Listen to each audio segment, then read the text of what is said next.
Hello friends, कैसे हैं आप सब लोग। स्वागत है आपका एक बार फिर से मेरे चैनल एजुकेशन विद गौरव में। और जैसा कि आप सब जानते हैं दोस्तों, उत्तराखंड लेक्चरर केमिस्ट्री के लिए हम तैयारी कर रहे हैं फ्रेंड्स। और उसी सीरीज में आपके बीच में मैं आज शुरू करने जा रहा हूँ एक नई नई यूनिट जो होगी आपका ऑक्सीडेशन, रिडक्शन और इलेक्ट्रोलाइसिस। ठीक है ना। तो इसमें बेसिकली हम ऑक्सीडेशन रिडक्शन के बारे में जो बेसिक जानकारियां हैं उस सब के बारे में हम इस वीडियो के अंदर जो है डिस्कस करने वाले हैं। और इसके बाद जो सेकंड जो वीडियो आएगा उसमें हम बेसिकली इलेक्ट्रोलाइसिस जो है उसके बारे में डिस्कस करेंगे। ठीक है। जिसके अंदर हम स्टैंडर्ड इलेक्ट्रोड पोटेंशियल हो गया और आपका इलेक्ट्रोकेमिकल सीरीज, ये सब चीजें डिस्कस करेंगे। तो दोस्तों आप लोग मेरे साथ बने रहिए लास्ट तक, पूरी वीडियो को ध्यान से देखना और चीजों को समझते हुए चलना ताकि आपको चीजें अच्छे से समझ में आ जाए। ठीक है। इसका जो पीडीएफ है वो मैं ग्रुप के अंदर डाल दूंगा, तो आपको नोट करने की कुछ भी जरूरत नहीं है। आप वहां से उसको आप प्रिंट करवा सकते हैं, या चाहे तो आप कुछ भी अपनी तरफ से जो है, चाहे आप नोट करना चाहें, खुद से लिखना चाहें तो वो भी आप कर सकते हैं। ठीक है। तो चलिए शुरू करते हैं हमारा आज का सेशन। तो फ्रेंड्स, जैसा कि हमने बात की, आज हम बात करने वाले हैं किसके ऊपर, आपके ऑक्सीडेशन एंड रिडक्शन के ऊपर, जिनको हम क्या कहते हैं, रिडॉक्स रिएक्शन कहते हैं। सबसे पहले हम बात करेंगे दोस्तों classical idea of redox reactions, oxidation and reduction reactions. तो हम क्लासिकल आइडिया के बारे में सबसे पहले बात करेंगे कि यानी कि सबसे पहले कौन सा आइडिया जो है वो जो रिडॉक्स रिएक्शन है उनके लिए यूज होता था, या ऑक्सीडेशन या रिडक्शन के लिए यूज होता है, जो सबसे पहला आइडिया है। तो पहला है, इसमें देखिए, the reaction involving addition of oxygen is called oxidation. तो सबसे ओल्ड जो डेफिनेशन है उसकी बात कर रहे हैं हम यहाँ पर। तो सबसे क्लासिकल जो डेफिनेशन हुआ है कि सिंपली जब ऑक्सीजन का जो एडिशन होगा तो उसको हम क्या कहेंगे कि उसका ऑक्सीडेशन हुआ है। जैसे कि अगर एग्जांपल के लिए तौर पर देखें तो यहाँ पर 2 mg सॉलिड है, उसमें जो ऑक्सीजन गैस है उसका एडिशन जब हुआ है तो ये आपका मैग्नीशियम ऑक्साइड सॉलिड के अंदर बदल गया है। यहाँ पर एडिशन ऑफ ऑक्सीजन यानी कि आपका ऑक्सीडेशन हुआ है। इसी प्रकार जो सल्फर सॉलिड है, इसमें ऑक्सीजन गैस का एडिशन से ये SO2 के अंदर चेंज हुआ, तो ये ऑक्सीडेशन का एग्जाम्पल है। उसके अलावा जो है हम किसको ऑक्सीडेशन कहते हैं, oxygen oxidation is defined as addition of oxygen और electronegative atom to a substance. तो एक तो हो गया आपका एडिशन ऑफ ऑक्सीडेशन ऑक्सीजन जिसकी हमने बात की, दूसरा एडिशन ऑफ इलेक्ट्रोनेगेटिव सबस्टांस। तो अगर इलेक्ट्रोनेगेटिव सबस्टांस का भी एडिशन होता है तो वो भी आपका ऑक्सीडेशन माना जाएगा। या रिमूवल ऑफ हाइड्रोजन और electropositive element from a substance. तो अगर रिमूवल ऑफ हाइड्रोजन होता है या रिमूवल ऑफ इलेक्ट्रोपॉजिटिव एटम होता है सबस्टांस से, तो वो भी आपका ऑक्सीडेशन होगा। आपके जो इलेक्ट्रोनेगेटिव एलिमेंट है उसका जो एडिशन होता है तो वो भी आपका ऑक्सीडेशन होगा। तो ये सारे ऑक्सीडेशन के अंदर आ गए। जैसे कि आप यहाँ पर मीथेन को देखेंगे तो इसमें ऑक्सीजन का एडिशन हुआ है, कार्बन डाइऑक्साइड बना है, वाटर बना है, तो ये आपका एडिशन ऑफ ऑक्सीजन हो गया। लेकिन यहाँ पर देखिए Na और Cl2 मिलकर यहाँ पर 2NaCl बनाया है, तो यहाँ पर एडिशन ऑफ क्या हुआ है, इलेक्ट्रोनेगेटिव एटम। तो ये भी आपके ऑक्सीडेशन की कैटेगरी के अंदर आएगा। तो ये खैर अलग अलग प्रकार से जो है ऑक्सीडेशन को डिफाइन किया गया था क्लासिकली, यानी कि सबसे पहले टाइम में। ठीक है। उसके बाद आगे बढ़ते हैं, नेक्स्ट देखिए, आगे हम बात करेंगे आपकी रिडक्शन के लिए जो है वो क्लासिकल आइडिया क्या है, सबसे पहले जो है कैसे आइडिया यूज किए जाते हैं। तो यहाँ पर जो डेफिनेशंस रिडक्शन के लिए यूज की जाती हैं वो है, reduction is defined as a removal of oxygen, यानी कि ऑक्सीजन का रिमूव होना, electronegative elements from a substance. तो किसी भी जो रिडक्शन जो है वो क्या होगा कि अगर ऑक्सीजन का रिमूव होगा, ये तो सबसे साधारण वाली डेफिनेशन हो गया। उसके अलावा जो इलेक्ट्रोनेगेटिव एलिमेंट्स है उसका अगर रिमूवल होता है, दूसरा अगर एडिशन ऑफ हाइड्रोजन होता है, या इलेक्ट्रो पॉजिटिव एलिमेंट्स का एडिशन होता है, तो ये चारों ही कंडीशंस के अंदर उसको रिडक्शंस माना जाएगा। जैसे कि आपका यहाँ पर जो CuO यानी कि कॉपर ऑक्साइड सॉलिड है, इसमें H2 गैस जब प्रोवाइड की जाती है तो ये कॉपर सॉलिड के अंदर चेंज हो जाता है और H2O जो है वो रिमूव हो जाता है। तो इस तरीके से हमारे पास यहाँ पर एडिशन ऑफ क्या हुआ है, हाइड्रोजन हो, सॉरी, रिमूवल ऑफ ऑक्सीजन हुआ, तो रिमूवल ऑफ ऑक्सीजन आपके रिडक्शन के अंदर आएगा। दूसरा यहाँ पर देखिए, यहाँ पर रिमूवल ऑफ क्या हुआ है, ऑक्सीजन हुआ है, तो ये भी आपका रिडक्शन के अंदर आएगा। और C2H4, इसमें H2 का एडिशन होकर ये C2H6 बनाया है, इसलिए यहाँ पर आपका एडिशन ऑफ हाइड्रोजन हुआ है। तो ये तीनों ही जो आपकी कंडीशंस है, चार कंडीशंस आपकी रिडक्शन के लिए है, और इसके ठीक अपोजिट जो चार कंडीशंस हैं वो आपकी ऑक्सीडेशन के लिए है। समझ गए। आगे बढ़ते हैं। तो ये दो क्लासिकल डेफिनेशन आप समझ गए होंगे मेरे ख्याल से, ठीक है। यानी कि ये सबसे पुरानी जो डेफिनेशन है वो है, ये समझ गए। सबसे पहले जो ओल्ड डेफिनेशन यूज की जाती थी वो है ऑक्सीडेशन और रिडक्शन की। आगे बढ़ते हैं, इसका एक और एग्जांपल देख लेते हैं। जैसे कि यहां पर देखिए FeCl3 प्लस H2 और ये मिलकर बना रहे हैं 2FeCl2 प्लस 2HCl एक्वस। तो यहां पर देखिए the oxidation reduction always occurs together, no substance is over ever oxidized unless something else is reduced. Therefore, these reactions collectively called redox reactions. तो बेसिकली यहां पर दोनों ही जो चीजें हैं वो क्या होंगी, जब ऑक्सीडेशन है वो कभी भी सिंगल नहीं होगा, वो तब होगा वो जब किसी दूसरे पदार्थ का क्या होगा, आपका रिडक्शन होगा, और जब रिडक्शन जब होगा जब दूसरे पदार्थ का ऑक्सीडेशन होगा। तो इसका मतलब ये दोनों ही प्रोसेस जो है वो एक दूसरे के कलेक्टिवली चलती हैं।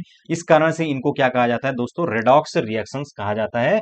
रेडॉक्स अभिक्रिया, उपापचयी अभिक्रियाएं हिंदी में इसको कहा जाता है, ठीक है। फॉर एग्जाम्पल के लिए ये देखिए ध्यान से, 2FeCl3 SnCl2 2FeCl2 में चेंज हुआ और SnCl4 के अंदर चेंज हुआ। तो यहां पर जो पहला वाला है FeCl3, इसमें ये चेंज हुआ है क्योंकि यहां पर इलेक्ट्रोनेगेटिव एटम एक जो है रिमूव हुआ है, क्योंकि FeCl2 में बदला है 3 से। तो एक जो है आपका इलेक्ट्रोनेगेटिव एटम रिमूव हुआ है, तो वो हो गया आपका रिडक्शन। यहां पर जो है 2 से आपका 4 में गया है, यानी कि आपके इलेक्ट्रोनेगेटिव एटम का एडिशन हुआ, तो ये हो गया आपका ऑक्सीडेशन। तो ये दोनों ही प्रक्रियाएं साइमल्टेनियस चल गई, तो इसका मतलब ये रेडॉक्स रिएक्शन का उदाहरण हो गया। इसी प्रकार से आपका इसके अंदर देखिए 2HgCl2 प्लस SnCl2 एक्वस, ये चेंज हुआ आपका Hg2Cl2 सॉलिड के अंदर और SnCl4 एक्वस के अंदर। तो यहां पर आप देख सकते हैं क्लियरली कि जो इलेक्ट्रोपॉजिटिव एटम है यहाँ पर Hg था और यहाँ पर Hg2 है, तो एडिशन ऑफ इलेक्ट्रोपॉजिटिव एटम हुआ है। तो जब एडिशन ऑफ इलेक्ट्रोपॉजिटिव एटम होगा तो वो क्या कहलाएगा, रिड्यूस्ड, यानी कि रिडक्शन कहलाएगा। और दूसरा यहाँ पर इलेक्ट्रोनेगेटिव एटम का जो एडिशन है वो अभी हमने बात की, वो क्या कहलाएगा, ऑक्सीडेशन कहलाएगा। तो ये दोनों ही प्रोसेस आपकी साइमल्टेनियस चल रही है, तो ये आपकी किसका, रेडॉक्स रिएक्शन का उदाहरण माना जाए, ठीक है। तो ये हो गया आपका redox reaction. Okay, I hope आप समझ पा रहे होंगे। ओके, एक मिनट दोस्तों, मैं थोड़ा पानी पी लेता हूँ।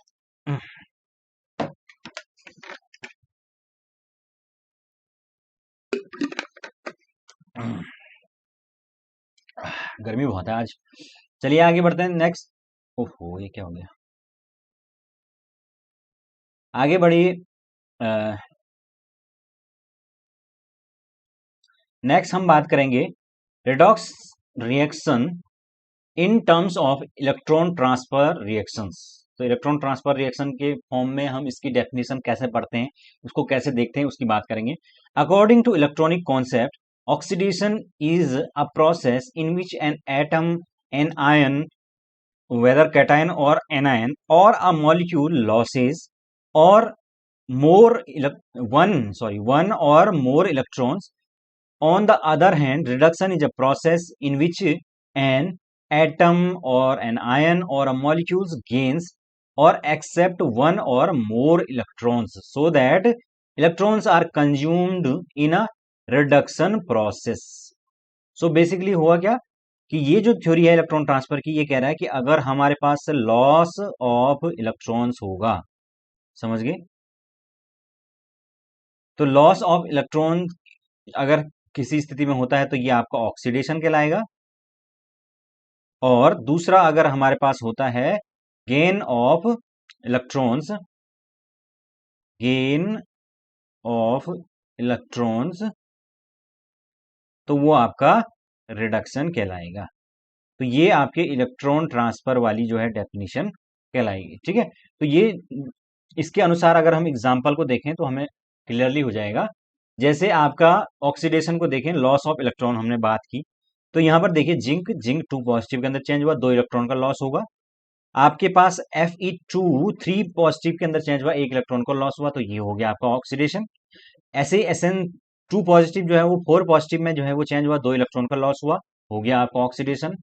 2I नेगेटिव जो है 2 इलेक्ट्रॉन्स को इसने ले लिया और ये आपका I2 के अंदर चेंज हुआ, 2 इलेक्ट्रॉन का लॉस हुआ, अगेन ये हो गया आपका लॉस ऑफ इलेक्ट्रॉन्स। तो अगेन ये हो गया आपके ऑक्सीडेशन। तो कहीं पर भी जो आपके यहाँ पर भी देखिए आप 4 नेगेटिव था तो ये अब 3 नेगेटिव हो गया, यानी कि एक इलेक्ट्रॉन का लॉस हो गया। तो यह अगेन हमारे पास ये ऑक्सीडेशन का एग्जाम्पल कहा जाएगा। ठीक है, कुछ रिएक्शन को देखिए, तो यहाँ पर कुछ देखिए इसको 2s2o2 नेगेटिव 2 इलेक्ट्रॉन्स लेके ये आपका S4O6 2 नेगेटिव के अंदर चेंज हुआ और 2 इलेक्ट्रॉन्स निकल गए। तो 2 इलेक्ट्रॉन्स का लॉस होने पर जो है ये ऑक्सीडेशन रिएक्शन कहलाएगी। ऐसे ही ये H2 है, 2 इलेक्ट्रॉन का लॉस होने पर ये 2H पॉजिटिव के अंदर हो बदल जाएगा, तो ये ऑक्सीडेशन हो गया। ऐसे ही पेरोक्साइड हो गया, 2 इलेक्ट्रॉन का लॉस होने पर ये H2 2H पॉजिटिव और 2 इलेक्ट्रॉन्स के अंदर इसके अंदर रिमूव हो जाएंगे, बाकी H2O2 जो है वो O2 और 2H पॉजिटिव में चेंज हो जाएगा। तो यहाँ पर ये ऑक्सीडेशन का एग्जाम्पल हो गया। तो ये आपके सब का सब आपके इलेक्ट्रॉन ट्रांसफर जो मेथड है उसके अंदर एग्जाम्पल देखे जा सकते हैं। ठीक है, अगर हम इसी के अंदर जो है रिडक्शन के एग्जाम्पल की बात करें तो वो कैसे होगा, गेन ऑफ इलेक्ट्रॉन्स जिसके अंदर हो रहा होगा, जैसे कि F फ्लोरीन एक इलेक्ट्रॉन लिया F नेगेटिव के अंदर चेंज होगा। ऐसे ही Fe3 एक इलेक्ट्रॉन लेके Fe2 पॉजिटिव, यानी कि एक इलेक्ट्रॉन जैसे लिया तो आपके पास 3 पॉजिटिव है और एक यहाँ पर इलेक्ट्रॉन आ गया तो ये एक नेगेटिव हो गया। तो 3 पॉजिटिव और एक नेगेटिव जो है टोटल कितना हो जाएंगे, 2 पॉजिटिव, क्योंकि माइनस हो जाएगा। ऐसे ही आपके पास कॉपर 2 पॉजिटिव 2 इलेक्ट्रॉन्स को अगर इसने ले लिया तो ये कॉपर सॉलिड के अंदर चेंज हो जाएगा और इसका मतलब यहाँ पर क्या हुआ है, गेन ऑफ इलेक्ट्रॉन हुआ है, यानी रिडक्शन हुआ है। अगेन इसमें 2Hg पॉजिटिव 2 इलेक्ट्रॉन लेने के बाद Hg2 पॉजिटिव के अंदर चेंज हुआ है। MnO4 नेगेटिव 8 हाइड्रोजन जो है इसने लिए, 5 इलेक्ट्रॉन जो है लिए और Mn2 पॉजिटिव और 4 H2O जो है इसमें निकले हैं।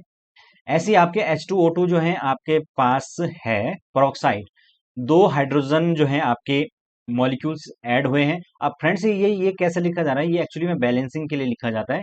ये अब आगे हम जब बैलेंसिंग वाला देखेंगे तो उसमें समझ में आएगा। और फाइनली ये 2H2O यानी कि 2 इलेक्ट्रॉन के गेन होने पर ये 2H2 के अंदर चेंज हो गया। ठीक है, तो इस तरीके से दोस्तों ये सारे हमारे रिडक्शन के एग्जाम्पल हो गए। ठीक है, आगे बढ़ते हैं। अब हम बात करेंगे कि ऑक्सीडेशन नंबर क्या होती है या ऑक्सीडेशन स्टेट क्या होती है। ठीक है, ये वेरी इंपॉर्टेंट है। In the most of the cases, these two terms are used in the same sense and so that synonyms terms, यानी कि ज्यादातर मामलों में क्या होता है, ये दोनों ही आपके सिनोनिम्स के तौर पे यूज किए जाते हैं, चाहे वो ऑक्सीडेशन नंबर हो या स्टेट हो, उनको एक जैसा लिया जाता है। लेकिन इनमें एक थोड़ा डिफरेंस होता है। Oxidation number of an atom is apparent charge on the atom in its compound और its ion, while oxidation state of an atom is the oxidation state of an atom is the total oxidation number of that atom in the molecule divided by the number of atom present in the molecule। तो यहाँ पर अंतर बस इतना है कि जब हम आपका ऑक्सीडेशन नंबर की बात, ऑक्सीडेशन स्टेट की बात करेंगे तो वहां पर हम उसका क्या करेंगे, जितना नंबर ऑफ उसकी टोटल ऑक्सीडेशन स्टेट आएगी उसमें से आपका टोटल नंबर ऑफ जो मॉलिक्यूल्स हैं उससे उसको डिवाइड कर देंगे, समझ गए। और बाकी आप जानते हैं कि जो ऑक्सीडेशन नंबर वो होता क्या है, वो एक्चुअली में होता है किसी एटम के ऊपर कितना एपरेंट चार्ज है, समझ गए। जबकि मॉलिक्यूल उसने बना रखा है, यानी कि वो किसी कंपाउंड के अंदर जो है वो आपके मॉलिक्यूल के अंदर स्थित है, उस अवस्था में उसके ऊपर जो चार्ज है वो कितना है एक्चुअली में, वही आपका आपके क्या कहलाता है, ऑक्सीडेशन नंबर कहलाता है, समझ गए। आगे बढ़ते हैं, तो एग्जाम्पल से हम इसको क्लियरली समझ सकते हैं। देखिए एग्जाम्पल देखिए, the total oxidation number of chromium atom, जैसे यहाँ पर देखिए K2Cr2O7 पोटेशियम डाइक्रोमेट है। तो यहाँ पर आपके पास ऑक्सीडेशन नंबर निकालना हमें आता है, जिस एटम का निकालना होता है उसे एक्स मानते हैं और बाकी ये के का आपका आप जानते हैं +1 में रहता है, ऑक्सीजन जो है वो -2 में रहना पसंद करता है। तो अगर हम इसके टोटल निकालें Cr की, क्रोमियम की, तो यहाँ पर टोटल जो ऑक्सीडेशन नंबर है वो कितना है, +2 है। लेकिन एक जो क्रोमियम है उसके ऊपर ऑक्सीडेशन नंबर, अगर ऑक्सीडेशन स्टेट की बात करें तो वो कितना हो जाएगा, 12/2 यानी 6 के बराबर, क्योंकि दो जो है वो क्रोमियम के एटम है ना। अब बाकी निकालने के लिए आप जानते हैं कि 2 है और के जो है वो +1 स्टेट में रहता है, तो +1 हो जाएगा। उसके बाद एक्स को हम क्या करेंगे, 2x लिखेंगे और यहाँ पर आपके पास ये किसके बराबर होगा, टोटल 7 × 2 नेगेटिव के बराबर होगा, ऐसे ही होगा। और ये टोटल जो है आपके पास 0 हो जाएगा दोस्तों। और अगर आप इसको निकालेंगे तो ये हो जाएगा 2 + 2x और ये कितना हो जाएगा, 14, इधर जाके ये 14 शिफ्ट हो जाएगा, माइनस का ये प्लस हो जाएगा, और ये 2x जो है वो अगेन जो है यहाँ पर 12 के बराबर, यानी कि जो x है वो +6 के बराबर हो जाएगा। तो यानी कि सिंगल अगर एटम के पे निकालें अगर हम क्रोमियम की, तो ऑक्सीडेशन जो स्टेट है वो आपकी 6 है, लेकिन अगर हम क्रोमियम जो इस कंबाइंड स्टेट में है यहाँ पर, तो वहां पर टोटल जो उसके ऑक्सीडेशन नंबर है वो कितनी है, 12 है। लेकिन हमें ज्यादातर मामलों के अंदर हमें ऑक्सीडेशन स्टेट ही निकालनी होती है, तो वो इसी तरीके से निकालनी होती है, जिसका निकालना है उसका एक्स मान लेना। और बाकी उसके अलावा दोस्तों कुछ एटम्स ऐसे होते हैं जिनका हमें क्या निकालना पड़ता है, कि फिगर के थ्रू जो है ऑक्सीडेशन स्टेट का पता करना होता है ना। तो फिगर के थ्रू कैसे करेंगे, फिगर के थ्रू जो है करना, उसके लिए हमें फिगर जो है वो, अब चूंकि ये कुछ ही मॉलिक्यूल के अंदर होता है, ऐसा जरूरी नहीं कि हमें सारी जो है उसकी फिगर के माध्यम से इसको करना जरूरी है। जैसे अगर हम बात करें यहीं पर, अगर हम देखें फिगर के माध्यम से कैसे करेंगे, जैसे कि अगर मैं बात करूं CO2 मॉलिक्यूल की, तो हमने अभी स्ट्रक्चर देखा है CO2 का कुछ इस प्रकार से, नहीं CO2 का नहीं, H2O का, सॉरी, CO2 का तो सीधा स्ट्रक्चर होता है, H2O का इस प्रकार का स्ट्रक्चर होता है। एक मिनट,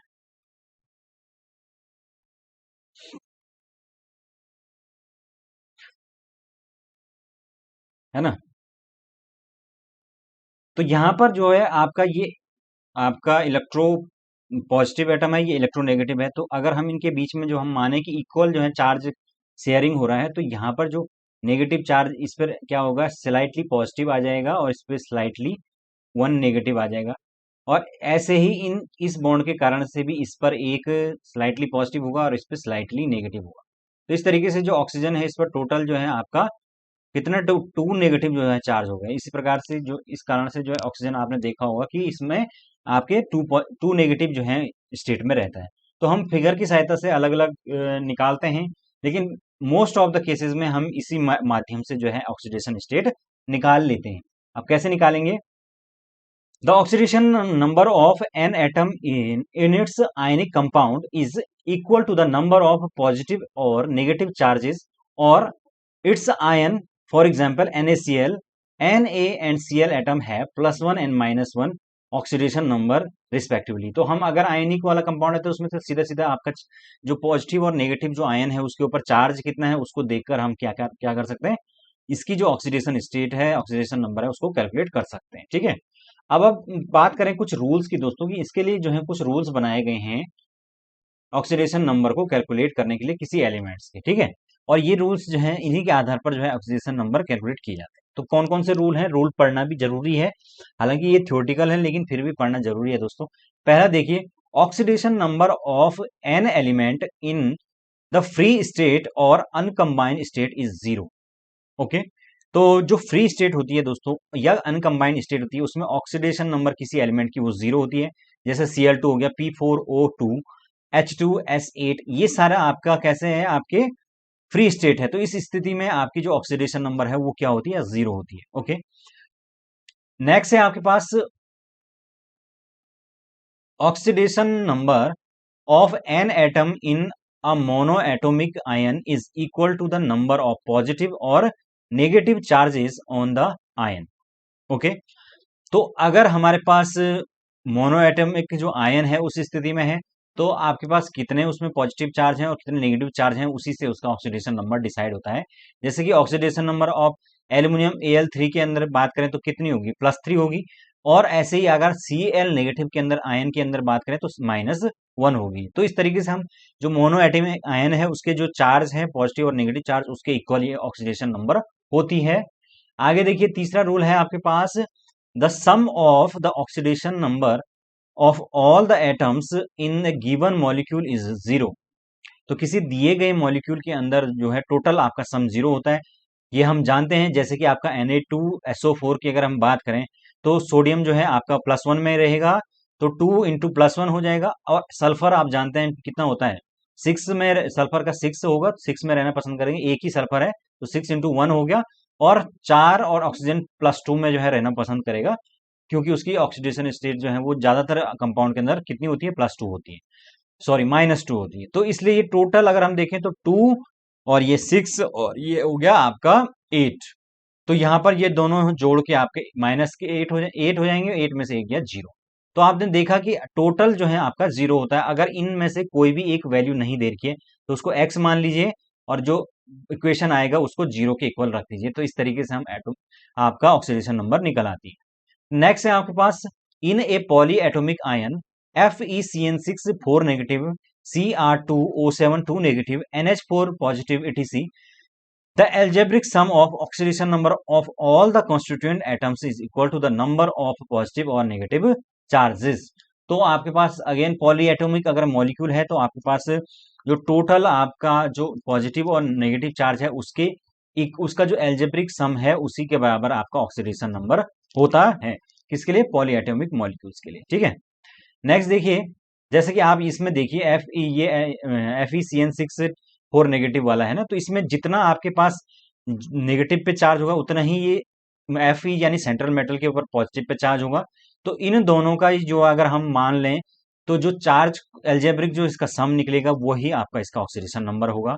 ऐसे ही आप oxidation number of non metal की बात करें, non metal is negative in its compound with metal with hydrogen. जैसे कि आपके पास अगर नाइट्रोजन की बात करें तो वो द कंपाउंड जैसे कि CaN2 और NH3, इनके अंदर इसकी -3 स्टेट होती है क्योंकि ये एक नॉन मेटल है और इसकी हमेशा या ज्यादातर जो कंडीशन है उसमें नेगेटिव जो है आपके ऑक्सीडेशन स्टेट होती है। लेकिन अगर हम मेटल पे आए, मेटल की बात करें तो मेटल किस में होते हैं आपके पास? फर्स्ट और सेकंड ग्रुप में। तो oxidation state of metals of first A and second group second है, यानी कि आपके alkali metals and alkali earth metals, इनकी हमें ज्यादातर जो है वो आपके +1 और +2 ही ये शो करती हैं। तो ये आपके मेटल्स होती हैं जो कि पॉजिटिव ऑक्सीडेशन स्टेट शो करती हैं, और जो नॉन मेटल्स हैं वो नेगेटिव ऑक्सीडेशन स्टेट शो कर रही हैं। उसके अलावा the oxidation number of an atom is variable quantity since it may be different in the different compound. तो अलग अलग आपका वेरी भी करती है, किसी एक कंपाउंड के अंदर कुछ हो सकती है, किसी दूसरे कंपाउंड के अंदर दूसरी हो सकती है। जैसे कि फॉर एग्जांपल के लिए अगर हम बात करें हाइड्रोजन एटम की, तो H2 जो मॉलिक्यूल है ये एक ये आपका वैसा जो कि एक न्यूट्रल मॉलिक्यूल है तो इसके अंदर तो 0 होगी। लेकिन अगर हम H2O2 की अंदर बात करें तो यहाँ पर -1 होती है, HN3 के अंदर भी -1 होती है, H2SO4 आपके +1 होती है इनके इन सभी के अंदर। और अगर हम यहाँ पर अगर मेटल्स हैलाइड के अंदर बात करें CaH2 NaH आपका LiAlH4 तो इनके अंदर -1 होती है। तो इस प्रकार से हम देख सकते हैं कि एक हाइड्रोजन का सिंगल एटम अलग अलग जो है आपका ऑक्सीडेशन स्टेट शो कर रहा है। तो ये आपकी वेरिएबल ऑक्सीडेशन स्टेट होगी, है ना, जिसमें से सबसे ज्यादा जो शो की जाती है वो कौन सी वाली होती है? +1 वाली, है ना। ऐसे ही आपके oxidation number of carbon atom की बात करें तो AlCl4 और AL4C3 के अंदर CH4 के अंदर -1 जो है आपके हैं। उसके अलावा C2H6 के अंदर -3 हो गया, CH3Cl C2H4 के अंदर -2 हो गया, CO2 यानी कार्बन डाइऑक्साइड H2CO3 CCl4 इनके अंदर +4 ऑक्सीडेशन स्टेट। तो इस प्रकार से कार्बन का अकेला ही एटम जो है अलग अलग जो है वैलेंसी शो कर रहा है, ये हम देख सकते हैं। अगर हम निकालने की बात करें एटम्स के अंदर कैसे निकाली जाती है तो अभी हमने बात कर ली थी ऑलरेडी।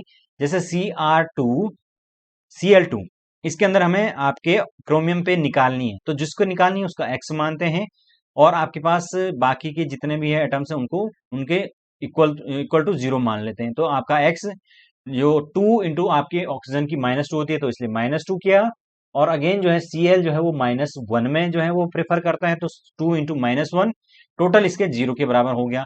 अगर इस पूरी स्पीसीज के ऊपर दोस्तों कुछ चार्ज है, कोई भी चार्ज है, सपोज ये -2 है या कुछ भी है, तो ये जो चार्ज है ये यहां पर हमारे इक्वल टू के बराबर लिखा जाएगा। ठीक है, अगेन तो यहां पर जो है टोटल आप देख सकते हैं कि ये 4 हो गया और ये आपके 2 हो गया और टोटल 6 हो गया, उधर जाके ये प्लस का 6 हो जाएगा। इस प्रकार से +6 आपके ऑक्सीडेशन स्टेट हो गए। इसी प्रकार प्लेटिनम के अंदर देखें, इसमें H2PtCl6 के अंदर, तो आपके इसको कैसे करेंगे? H2 की आपकी +1 जो है प्रेफर करती है, प्लेटिनम हमने निकालनी तो x मान लिया, 6 इंटू Cl का -1 होता है, इसको टोटल कैलकुलेट करेंगे तो ये आपका +4 हो गया। इसी प्रकार के यूरेनियम का अगर हम देखें UO2 NO3 2 नेगेटिव के अंदर, तो NO3 जो है वो एक नेगेटिव में रहेगा। बाकी U जो है वो X मान लिया हमने, 2 × 2 नेगेटिव। ऑक्सीजन का क्या होता है 2 नेगेटिव, तो इसलिए 2 × 2 नेगेटिव एंड 2 × -1 NO3 का। तो इसका मतलब ये टोटल हो गया आपका 0। तो X की जो आपकी ऑक्सीडेशन स्टेट आ गई वो +6 आ गई। ओके, तो इस तरीके से दोस्तों हमने ये निकाल दिया है। तो इस प्रकार से आपको ये अब प्रैक्टिस करनी है ज़्यादा से ज़्यादा। आप इसमें आप निकाल सकते हैं कि अगर आपको नाइट्रोजन की निकालने, नाइट्रोजन इन NH4BO3, ये क्या होगी, ये आप निकालेंगे। इसी प्रकार से जो और अदर आपके पास जो कुछ एग्जांपल्स होंगे बुक्स में दिए हुए, तो उसको आप ज़्यादा से ज़्यादा करने की कोशिश करेंगे ताकि ऑक्सीडेशन स्टेट निकालने में आपको कोई भी परेशानी ना हो। ठीक है, तो ऑक्सीडेशन स्टेट इस प्रकार से निकालते हैं। आगे बढ़ते हैं। नेक्स्ट देखिए, आगे हम बात करेंगे दोस्तों definitions based on the change in oxidation state और ऑक्सीडेशन नंबर्स। तो अब हमने ऑक्सीडेशन स्टेट और ऑक्सीडेशन नंबर पढ़ लिए हैं, तो उसके आधार पर भी हम रेडॉक्स की डेफिनेशन देख लेते हैं कि उसके आधार पर हम रेडॉक्स को कैसे मानते हैं। ठीक है, according to this concept, oxidation is defined as a process in which oxidation number increases while reduction is process in which oxidation number of effective element decreases। तो बेसिकली जिस एलिमेंट का निकालना है, अगर ऑक्सीडेशन नंबर जो है वो effective element का वो इंक्रीज हो रहा है तो वो आपको ऑक्सीडेशन होगा, और डिक्रीज हो रहा है तो रिडक्शन होगा। ठीक है, एग्जाम्पल के तौर पर देखिए इनको। अगेन यहाँ पर Zn, जब Zn 2 पॉजिटिव के अंदर गया तो आपके क्या हो गया, 0 से आपके बढ़ के 2 पॉजिटिव में गया। यानी कि जब आपके पास पॉजिटिव चार्ज के अंदर वृद्धि होती है, और पॉजिटिव चार्ज के अंदर वृद्धि होना यानी कि आपका ऑक्सीडेशन एक माना जाता है। इसी प्रकार से आपके पास Fe2 है वो 3 के अंदर, यानी कि +2 से +3 में जा रहा है। 2I नेगेटिव जो है वो I2 के अंदर बदल रहा है, तो आपका -1 से किस में गया, 0 के अंदर जा रहा है। इसी प्रकार से S2O3 2 नेगेटिव, S4O6 2 नेगेटिव के अंदर जा रहा है। तो यहां पर जो है आपके, अगर हम इसको कैलकुलेट करें तो ये क्या होगा, 2 आएगी इसकी, है ना। देख लीजिए आप कैलकुलेट करके, 2 आएगी इसकी। कैसे आएगी, 2 × सल्फर का आपका अच्छा सल्फर जो है वो उसका +6 होगा ना, तो ये 6 हो गया, और 12 हो गया ये, और ये हो गया आपके पास ऑक्सीजन का, आपके पास 3 दूनी 6 हो गया। तो और ये टोटल जो है वो 2 के इक्वल होगा, है ना। अब 12 जो है वो जो हमने यहाँ पे कैलकुलेट किया है ये इधर जाएगा, तो ये हो गया आपका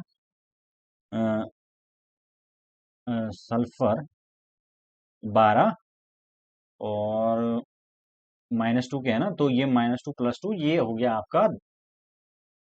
नहीं यार,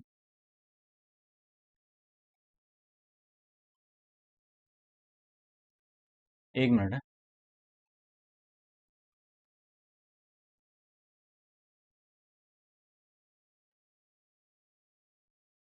+3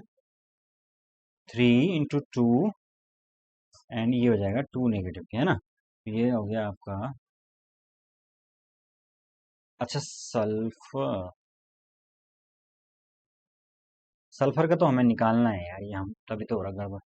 2x इज इक्वल टू हो जाएगा आपके पास 3 2 2, 2x -6 इक्वल टू -2, तो ये हो जाएगा आपका 2x इज इक्वल टू -2 +6, यानी कि x इक्वल टू ये +4/2, तो यानी x बराबर आपके पास +2। ठीक है, तो इस प्रकार से x का 2 आ गया इसमें। और अगर हम S4O6 में जाते हैं तो O6 में जाने पर हमें क्या चीज दिखेगी, अंतर कुछ नहीं होगा, यहाँ पर आपके 4x ले लेंगे और प्लस करके 6 के साथ आपके पास 2 आइटम जो है आपके ऑक्सीजन को हो जाएंगे 2 नेगेटिव, है ना। और टोटल जो है आपके ये -2 के बराबर है। तो अगेन यहाँ पर 4x जो है अब किसके बराबर हो गया, ये 6 दूनी 12, और 12 इधर गया -2 और प्लस के 12 हो गए, और ये हो गया आपका 10, और x बराबर 2.5, तो प्लस के 2.5 आ गए। तो फ्रेंड्स ये आपके पास आप देख सकते हैं कि यहां से यहां जाने में जब 2 इलेक्ट्रॉन्स का इसके अंदर रिमूवल हुआ, तो कैसे ये जो आपके +2 से 2.5 के अंदर इसका चेंज हुआ। ठीक है, तो ये ऑक्सीडेशन हो गया। इसी प्रकार FeCN6 4 नेगेटिव जो है वो FeCN6 3 नेगेटिव के अंदर चेंज हुआ, यानी कि 1 इलेक्ट्रॉन का इसके अंदर जो है कमी आई है। सॉरी, हाँ ठीक है। तो ये आपके +2 से +3 के अंदर चेंज हुआ है, समझ गए। Fe की यहाँ पर अगर हम ऑक्सीडेशन निकालें तो ये आपके +2 आएगी, अगर यहाँ पर निकालेंगे तो ये +3 आएगी। तो +2 से लेकर +3 के अंदर जब चेंज होगा तो यानी कि बढ़ोतरी हुई है, और बढ़ोतरी हुई ही है तो इसका मतलब ऑक्सीडेशन हुआ है, ठीक है। तो ये सारे एग्जाम्पल ऑक्सीडेशन के हैं। इसी प्रकार अगर हम एग्जाम्पल रिडक्शन की बात करें तो जैसे Fe है, Fe के अंदर एक इलेक्ट्रॉन लेने का Fe नेगेटिव हुआ, तो अभी तो ये 0 था और 0 से ये और कम हो गया -1 पर, तो -1 यानी कि कमी आई है, तो रिडक्शन हुआ है। इसी प्रकार से 2 जो है, FCU2 पॉजिटिव से ये 0 पर आ गया है, तो आपके पास कमी हुई है, तो रिडक्शन हुआ है। H2O2 2H पॉजिटिव +2 इलेक्ट्रॉन्स, और ये 2H2O बना लिए मिलकर, तो यहां पर कुल मिला के आपके पास H, अगर हम यहाँ पर ऑक्सीजन की बात करें तो ये कुछ -1 में था H2O2 के अंदर, वैसे तो -2 में ही रहना प्रेफर करता है, लेकिन यहाँ पर -1 होता है, लेकिन यहाँ पर ये हम देखेंगे तो ये -2 हो गया, तो और ज्यादा माइनस हो गया, इसका मतलब डिक्रीज हुआ है, इसका मतलब रिडक्शन हुआ है। इसी प्रकार से इसके अंदर और इसके अंदर भी हम ये चीजें देख सकते हैं। +1 से 0 पे आया है, और +4 से लेकर -1 ऑक्सीडेशन स्टेट इसकी हुई है। तो इस तरीके से ऑक्सीडेशन स्टेट वाली थ्योरी से हम आसानी से पता कर सकते हैं कि कौन सा जो रिएक्शन है उसके अंदर आपका ऑक्सीडेशन हो रहा है, किसके अंदर आपका रिडक्शन हो रहा है। बस हमें हमें जो है ऑक्सीडेशन स्टेट निकालने में कोई दिक्कत नहीं होनी चाहिए, ठीक है। आगे बढ़ते हैं। अब हम बात करेंगे रेडॉक्स रिएक्शंस और हाफ रिएक्शंस। अब ये क्या होती है? Redox reactions is that chemical reaction in which oxidation and reductions take place simultaneously, so that one substance is oxidized and other substance is reduced. तो ये हमने पहले भी बात की कि दोनों ही साइमल्टेनियस जो प्रोसेस है वो चलती है, जिसके अंदर एक सब्सटेंस ऑक्सीडाइज होता है, दूसरा रिड्यूस होता है। Hence the reactions represent oxidation is called the oxidation half reaction, and which represent the reduction is called reduction half reactions. तो इसमें बेसिकली हम दो प्रकार के रिएक्शन लिखते हैं। एक तो हम ये पूरी रिएक्शन लिख दी हमने, अब हमने इसमें देख लिया कि जो MN4O4 है वो यहाँ पर +7 से इसके अंदर Mn2 पॉजिटिव में +2 के अंदर आपके पास जा रहा है, यानी कि इसका रिडक्शन हो रहा है। वहीं हमने देखा कि C2O42 नेगेटिव कार्बन जो है वो 3 पॉजिटिव से आपके पास 4 पॉजिटिव में इंक्रीज हो रहा है, तो ऑक्सीडेशन हो रहा है। तो हमने इनको दोनों ही जब अलग अलग तरीके से लिख देंगे तो हाफ रिएक्शंस ये कहलाएंगे, ऑक्सीडेशन हाफ और रिडक्शन हाफ। तो जहां पर देख सकते हैं कि ये जो पहली वाली है इसको हमने कुछ इस प्रकार से लिखा, इसके अंदर 2 इलेक्ट्रॉन थे, है ना, निकले जब, तो ऑक्सीडेशन हाफ हो गया। और MnO4 negative 8 positive +5 electrons reduction के बाद ये Mn2 पॉजिटिव +4H2O में बदल गया। तो उस तरीके से अगर हम इनको बराबर करके लिखेंगे तो हम जानते हैं कि यहाँ पर चूंकि नीचे 5 इलेक्ट्रॉन है तो ऊपर बराबर करने के लिए 5 से मल्टीप्लाई कर दिया, और ऊपर जो है आपके पास 2 इलेक्ट्रॉन्स हैं तो 2 से इसको मल्टीप्लाई कर दिया नीचे बराबर करने के लिए। तो ये टोटल जब इक्वल हो जाएगा तो ये चार्ज दोनों यहाँ पर भी 10 हो जाएंगे और यहाँ पर भी 10 हो जाएंगे, तो दोनों तो कट जाएंगे, बाकी बचा हुआ लिख देंगे। तो 2MnO4 नेगेटिव 16H पॉजिटिव जो इसमें दिख रहे हैं आपको, क्योंकि ये मल्टीप्लाई हो गया 8 2 से, तो 8 × 2 16H पॉजिटिव हो गया। इसी प्रकार से जो MnO4 है ये 2 MnO4 नेगेटिव हो गया, और 5 जो है, ये जो 5 है इससे मल्टीप्लाई हुआ तो इसलिए 5C2O4 नेगेटिव हो गया। इधर अगर हम राइट हैंड साइड की बात करें तो यहाँ पर Mn2 पॉजिटिव था तो ये 2 से मल्टीप्लाई हो गया, 2Mn2 पॉजिटिव हो गया, 8H2O हो जाएगा क्योंकि 4 था यहाँ पर, और 10CO2 क्योंकि यहाँ पर 2 था। तो इस तरीके से हमारे पास ये टोटल रिएक्शन निकल के आ गई, और देख लीजिए आप ये ऊपर वाली जो रिएक्शन है और ये सेम रिएक्शन आपके पास होगी, क्योंकि हमने यहाँ पर इसको बैलेंस करके काट दिया है, ठीक है। इस तरीके से हमें ये रेडॉक्स रिएक्शन लिखनी होती है। आगे बढ़ते हैं दोस्तों, आई होप आप समझ में आ रहे होंगे। आगे हम बात करेंगे अब oxidizing agents, oxidants and reducing agent, reductants. तो ये दो चीजें बहुत ज्यादा इंपॉर्टेंट है जब भी हम केमिस्ट्री में, ऑर्गेनिक में या कहीं पर भी रिडॉक्स रिएक्शन देखते हैं, या ऑर्गेनिक जो केमिस्ट्री उसके अंदर भी बहुत ज्यादा इंपॉर्टेंट है कि आखिर ऑक्सीडाइजिंग एजेंट जिनको ऑक्सीडेंट कहते हैं और रिड्यूसिंग एजेंट यानी जिनको रिडक्टेंट्स कहते हैं वो क्या होते हैं, ठीक है। देख देख लेते हैं। Oxidising agent is the species in which oxidise some other species and itself reduce. तो यहां पर सबसे इंपॉर्टेंट बात याद रखने की यही है कि ये क्या करेंगे, दूसरे को यानी कि जो सामने वाला होगा उसको तो ऑक्सीडाइज करेंगे और खुद जो है वो रिड्यूस हो जाएंगे। एजेंट का काम क्या होता है, एजेंट का काम क्या होता है, किसी भी चीज का जो एजेंट होता है वो क्या करेगा, जैसे एलआईसी का एजेंट है वो क्या करेगा, दूसरे को जो है वो पॉलिसी बेचेगा, चाहे उसके धूप में चल के खुद वो मर जाए।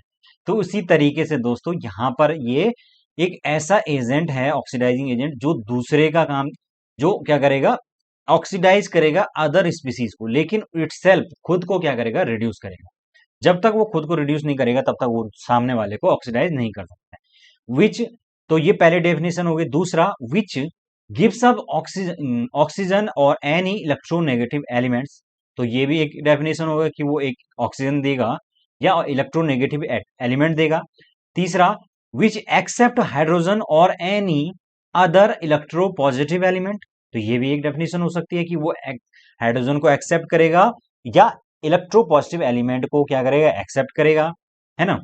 और चौथा, विच गेन्स वन और मोर इलेक्ट्रॉन्स, तो या ये क्या कर सकता है, एक या एक से ज्यादा जो इलेक्ट्रॉन है उसको गेन कर सकता है। तो ये सारे के सारे जो डेफिनेशन है ये ऑक्सीडेशन ऑक्सीडाइजिंग रिएजेंट के हैं, in which oxidation of an effective element decreases. Okay, next है आपके पास रिड्यूसिंग एजेंट, तो ये ठीक इसके विपरीत हो जाएगा। ये क्या करेंगे, वे स्पीसीज होंगी जो क्या करेंगी, रिड्यूस करेंगी अदर स्पीसीज को और खुद अपने आप को ऑक्सीडाइज कर लेंगी। तो अपने आप को ऑक्सीडाइज करने का मतलब कि अपनी तो ये जो इफेक्टिव ऑक्सीडेशन नंबर है उसको इंक्रीज कर लेंगी और सामने वाले की क्या कर देंगी, उसको डिक्रीज कर देंगी, है ना।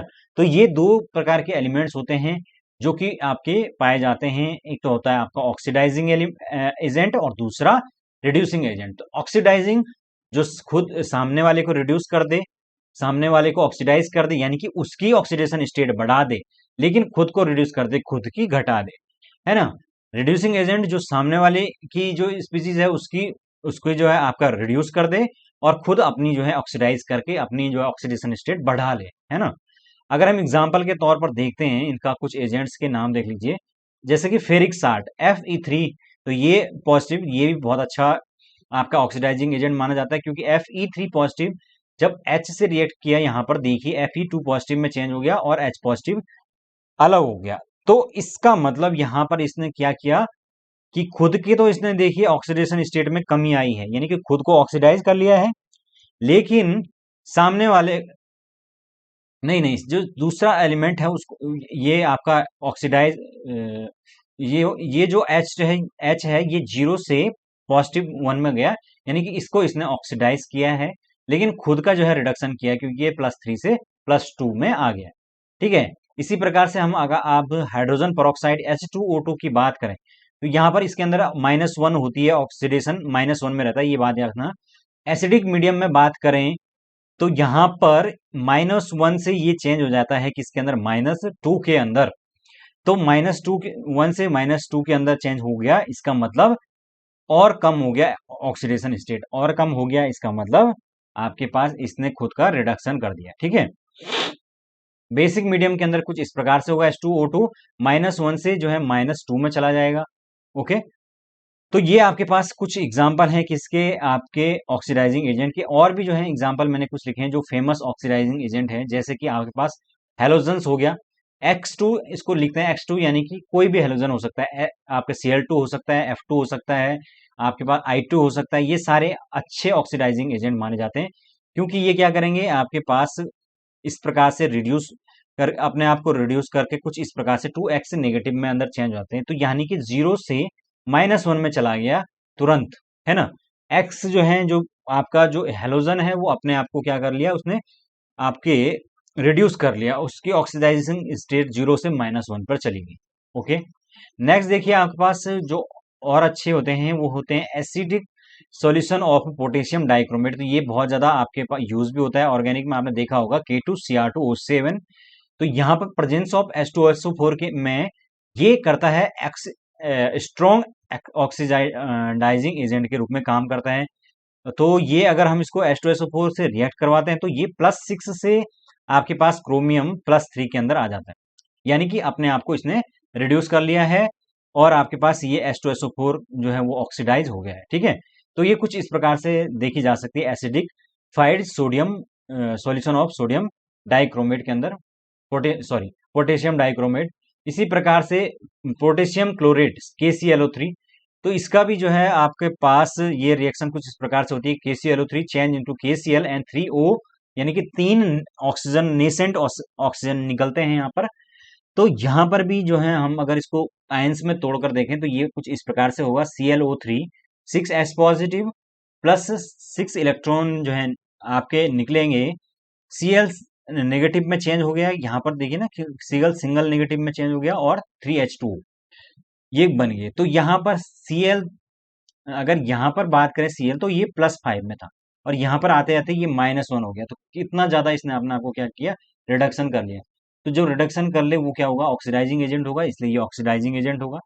उसी प्रकार से आपके पास अगर हम आगे बढ़े, नेक्स्ट देखिए कॉपर सल्फेट, तो CuSO4 ये भी एक अच्छा ऑक्सीडाइजिंग एजेंट है। CuSO4 4 पॉजिटिव 2 पॉजिटिव और Ki को जो है आपके पास रिएक्ट करके ये हो जाएगा K2SO4 K2SO Cu2SO4 and I2। तो यहाँ पर हमने देखा कि कॉपर जो सल्फेट है वहां पर कॉपर 2 पॉजिटिव में था, जो कि आपके रिड्यूस होकर 1 में चला गया, लेकिन सामने वाले जो Ki है उसने इसको क्या कर दिया, ऑक्सीडाइज कर दिया, -1 से ये 0 में चला गया, इसकी ऑक्सीडेशन स्टेट बढ़ गई है। ठीक है, इस प्रकार से ये आपके ऑक्सीडाइजिंग एजेंट हुआ। अगेन जो है पोटेशियम परमैंगनेट KMnO4, ये भी बहुत ज्यादा इंपॉर्टेंट है। KMnO4 +7 में है यहाँ पर, और H2SO4 के साथ जब हमने रिएक्ट कराया तो ये K2SO4 2FnSO4 और 3H2O और 5 ऑक्सीजन नेसेंट ऑक्सीजन निकले। तो यहाँ पर भी 7 से ये माइनस होकर किसमें 2 में चला गया। इतनी ज्यादा जो है इसके अंदर डिक्रीज देखी गई है ऑक्सीडेशन स्टेट के अंदर। यहाँ पर क्लियरली ये एक क्या हो रहा है, यहाँ पर रिडक्शन हो रहा है और ये एक ऑक्सीडाइजिंग एजेंट है। ठीक है, तो ये हमने एग्जांपल देखे। उसके अलावा आपके पास HNO3 है, हाइड्रोजन जो आयन H पॉजिटिव हो गया, एसिडिफाइड MnO2 हो गया, सोडियम हाइपोक्लोरेट NaOCl हो गया, ये सारे के सारे आपके ऑक्सीडाइजिंग एजेंट है। तो जितने भी ऑक्सीडाइजिंग एजेंट है प्रमुख, उनके नाम मैंने आपको बता दिए हैं।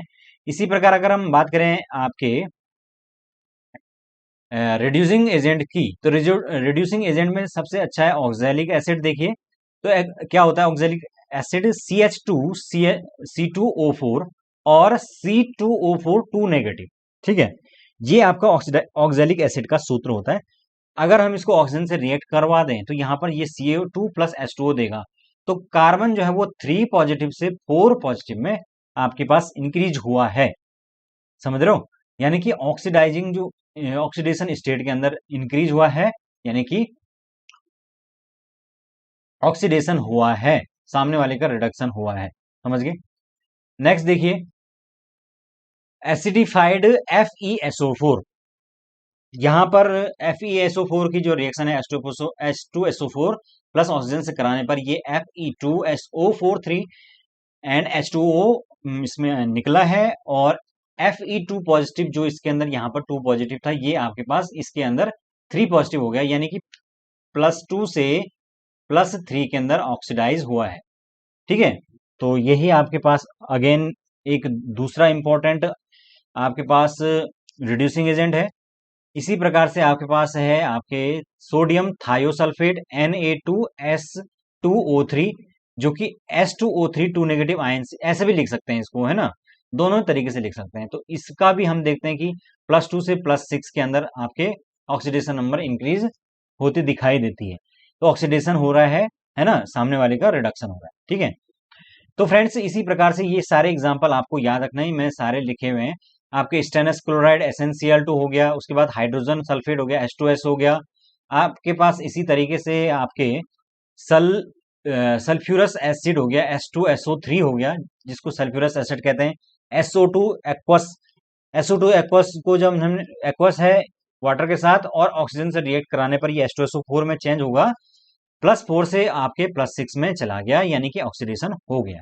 ठीक है, इसी प्रकार से आपके ये पोटेशियम आयोडाइड Ki, तो Ki भी बहुत अच्छा जो है रिड्यूसिंग एजेंट माना जाता है। ये ऑर्गेनिक जो केमिस्ट्री है उसमें बहुत ज्यादा रिएक्शंस के अंदर देखा जाता है। ठीक है, इसी प्रकार ये रिएक्शन देखिए आप Ki के साथ H2SO4 की और ऑक्सीजन यहाँ पर है, तो K2SO4 H2O और I2 जो है यहाँ पर बना है। तो Ki जो है यहाँ पर देख सकते हैं हम क्लियरली -1 की स्टेट में है और यहाँ पर 0 पर आ गया है। है ना, यानी कि इंक्रीज हुआ है, क्लियरली ऑक्सीडेशन हुआ है। ठीक है, नेक्स्ट देखिए हाइड्रोजन पेरोक्साइड H2O2, ये हमने ऑक्सीडेशन के अंदर भी बताया था, ऑक्सीडाइजिंग एजेंट के अंदर, और ये आपका रिड्यूसिंग एजेंट के अंदर भी, ये दोनों की तरह काम करता है। ठीक है, तो यहाँ पर ये आपके एसिडिक मीडियम के अंदर हम देखें अगर, तो एक रिड्यूसिंग एजेंट की तरह बिहेव कर रहा है। ठीक है, यहाँ पर ये देख सकते हैं आप बेसिक मीडियम में, तो वहां पर क्लियरली -1 से 0 पर गया है, तो यहाँ पर भी आपके ऑक्सीडाइजिंग एजेंट की तरह बिहेव कर रहा है, सॉरी रिड्यूसिंग एजेंट की तरह बिहेव कर रहा है। इस तरीके से दोस्तों ये हमने ऑक्सीडाइजिंग एजेंट और रिड्यूसिंग एजेंट के बहुत सारे एग्जाम्पल देख लिए हैं। तो मेरे ख्याल से इस वीडियो के अंदर इस पीडीएफ में इतना ही है, जितनी भी चीजें थी हमने देख ली हैं। ठीक है, तो फ्रेंड्स ये सारे एग्जाम्पल्स जो हैं आपको याद रखने हैं, और बाकी इसके अंदर जो और चीजें होंगी, जैसे कि आपके पास अभी हमने इसमें थोड़ा और चीजें देखनी है कुछ, जैसे इलेक्ट्रोड पोटेंशियल हो गया, और साथ के साथ हमने इसमें एक चीज और देखनी है कि जो बैलेंसिंग ऑफ केमिकल रिएक्शंस है उसके लिए क्या क्या रूल्स होते हैं, वो हमने देखने हैं, वो देखेंगे हम। बाकी आप जो है आप रिडक्शन और ऑक्सीडेशन रिडक्शन है, इसको ज़्यादा से ज़्यादा देखिए, और इसके जो ऑक्सीडेशन स्टेट हैं उसके निकालने, ज़्यादा से ज़्यादा मॉलिक्यूल्स के ऊपर इसके निकालने की प्रैक्टिस करिए, ताकि आपको खुद से जो है उसको निकालना आ जाए। ठीक है, उसके अलावा इक्विवेलेंट वेट हम जो है नेक्स्ट वीडियो के अंदर देखेंगे, और इलेक्ट्रोलाइसिस वगैरह भी देखेंगे। ठीक है, तो अभी के लिए इतना काफ़ी है। Thank you so much, have a good day.